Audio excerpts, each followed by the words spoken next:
আর গ্রামের বাড়িতে নেমে এসেছে শোকের ছায়া। পরিবারের সদস্যদের বুক ফাটা আর্তনাদে ভারী হয়ে উঠেছে চারপাশ। সাইদের এমন মৃত্যু কোনোভাবেই মানতে পারছেন না পাড়া প্রতিবেশীরাও। ও ক্লাস 5-এ ওই বৃত্তি পায়, ও বৃত্তি, ওর বাড়িতে কোনো টাকা পয়সা দেওয়ার মতো লোক নাই। আমরা আর্থিক অবস্থার কারণে লেখাপড়া ছাড়ি দিছি, অন্য কর্ম করি। কিন্তু ওই এত কষ্ট করে লেখাপড়া করছে, ওই 2-4 জনের ছেলে মেয়ে লেখাপড়া টিউশনি করাছে, প্রাইভেট পড়াছে, ওই লেখাপড়ার পাশাপাশি।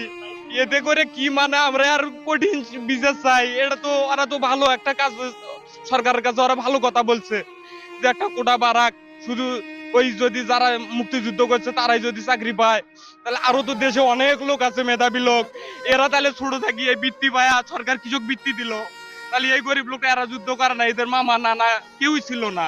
আবু সাইদের বাবা মকবুল হোসেন পেশায় একজন দিনমজুর। ছেলের কথা বলতেই তিনি হাউমা করে কেঁদে উঠছেন।